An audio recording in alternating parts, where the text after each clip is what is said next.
जय माता दोस्तों। कई बार हमें ऐसा लगता है जैसे कि जो हमारा शरीर हमारे काबू में नहीं है। यानी कि कई बार क्या होता है कि जैसे शरीर में इतना भारीपन, जैसे किसी ने शरीर को बिल्कुल तोड़ के रख दिया हो, यानी कि बहुत बुरी तरह से पीटा पीटा हो, शरीर हमारी पिटाई की हो। इतनी बुरी तरह से हमारा शरीर टूटता है। साथ ही जैसे रात को सोते टाइम ऐसे लगना जैसे हमारे शरीर के ऊपर कोई वजन सा हो रहा है। या फिर कई बार आधी रात के टाइम नींद खुल जाना और उस टाइम ऐसे लगना कि जैसे शरीर, यानी कि बोली हमारी आवाज़, यानी कि हमारी बोली नहीं पड़ती, यानी आवाज़ नहीं आती हमारे मुंह से, लेकिन ऐसे लगता है कि जैसे कि शरीर में भारीपन है और कुछ अजीब अजीब सा महसूस हो रहा है, कुछ डरावना सा। और जैसे कि जो शरीर हमारे शरीर के अंदर जो टूटन होती है, भारीपन होता है, जैसे शरीर काम नहीं करता।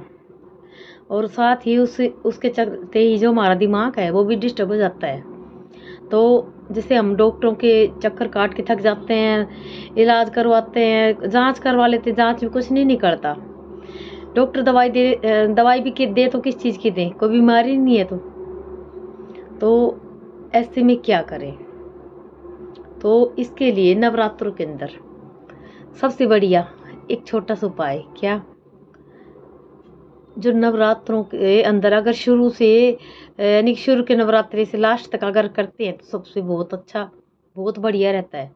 नहीं तो नवरात्रों के अंदर षष्ठी तिथि को, यानी छठ तिथि को, और साथ ही रामनवमी नवमी तिथि को, नवमी तिथि को और छठ तिथि को अगर आप राम रक्षा स्तोत्र का 11 पाठ सुबह और 11 पाठ शाम को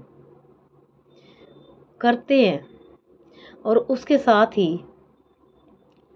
11 पाठ हनुमान चालीसा के करते हैं, दोनों टाइम वही 11 पाठ सुबह 11 पाठ शाम को, तो सिर्फ एक ही नवरात्रि में करने से आपको 6 महीने तक, यानी जो अगले नवरात्र आएंगे तब तक आपको जो ऊपरी बाधा होती है, या फिर किसी का किया कराया हो, जादू टोना हो, तंत्र मंत्र हो, उससे आपका ऐसा पीछा छूटेगा कि आपको, यानी कि आप खुद बहुत अच्छा महसूस करोगे, हल्का महसूस करोगे।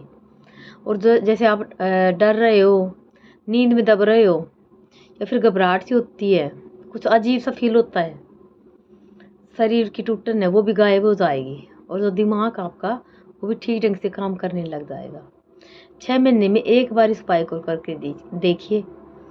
मतलब कि ज़्यादा कुछ नहीं, सिर्फ राम रक्षा स्तोत्र का के पाठ का, अगर पूरी नवरात्रि करे तो पूरी, नहीं तो छठ तिथि यानी षष्ठी तिथि को और नवमी तिथि को। जय माता दी।